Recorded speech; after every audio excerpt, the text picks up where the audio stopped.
This week on Engage the Sage. Hi everyone, I'm Don Saucier. Welcome to this week's episode of Engage the Sage. This week, we're going to talk to you about the importance of being flexible for your students. And as you will see, we mean that literally and figuratively.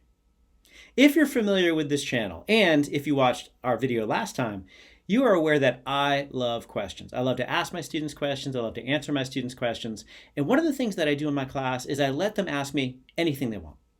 This is something I often do in the first week of my semester. I do this to build some community with my students. I do this to build some rapport with them. And they get to learn a little about me, and I get to learn a little about them. So what we're going to show you today is how sometimes these questions are a little bit different than what we might anticipate. In the clip we're going to show you, we're going to see how the question went down where my students asked, what is something that they might be surprised to know about me? And what I decided to do is have my teaching assistant, Noah Rankin, answer the question. And I had no idea what Noah was going to say. What would students be surprised to know about you? Now, I know me, and I've known me for a really long time, so I didn't know how to answer this question. So I asked Noah to answer this question. And I don't know what he's going to say. Yeah, so over the last year, I guess I started grad school year, I've worked very close with Don. I've got to learn a lot, and everything that has surprised me, I've been very pleasantly surprised with. My favorite thing that surprises me is that he absolutely loves the Spice Girls. I have been told by many people that when we go to our annual conference in the field of social psych in February, that he will sing some Wannabe at karaoke. And I think we're all really looking forward to that. He also really likes Hamilton. For those of you, any Hamilton fans out there, we have a pretty cool video. I can post it on our Canvas page of Don doing a Hamilton parody music video, singing about his students, the two things he loves the most. He can do the splits. I'm wearing the wrong shorts for that right now.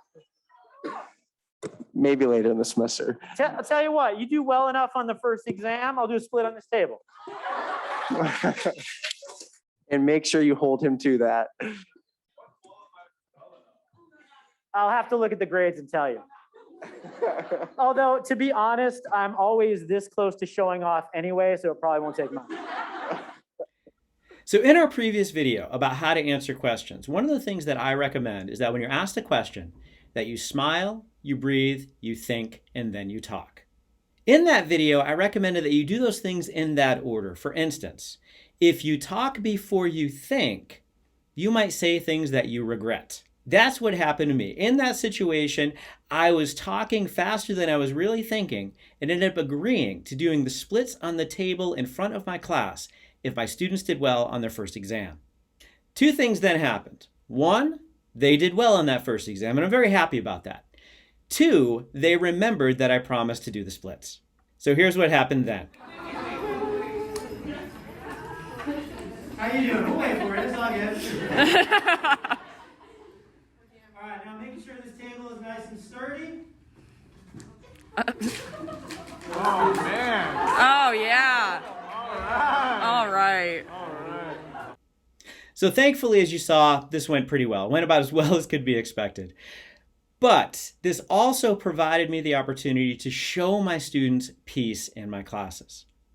As you've heard me say many times, I hope before, I think it is important that we as instructors bring peace to our classes, that we bring peace to our students. PEACE, as hopefully you know, is an acronym. It stands for preparation, expertise, authenticity, caring, and engagement. In that moment, I got to practice peace. I got to prepare. I got to warm up a little bit. I get to wear the stretchy jeans so that I could do the split. I get to practice expertise. I get to do something that I could actually do. I get to show authenticity. I get to let myself come out as a person. Some of the things that I do in my daily life outside of class get to be part of my class that day. I get to show caring. I get to show my students that when they ask me questions, I really do care about answering those questions in informative and engaging ways. And then I brought in that engagement at the end. So I get to make this an experience that I was invested in, that I enjoyed, and that they seem to enjoy too. Now, as we said at the start, it is important that we are flexible for our students. And you saw the literal, but I'm going to talk about the figurative now too. I think it is very important that when we're teaching, that we are prepared. We do have a structure and a plan. but that we keep our students learning and their experiences as the optimum priority in our class.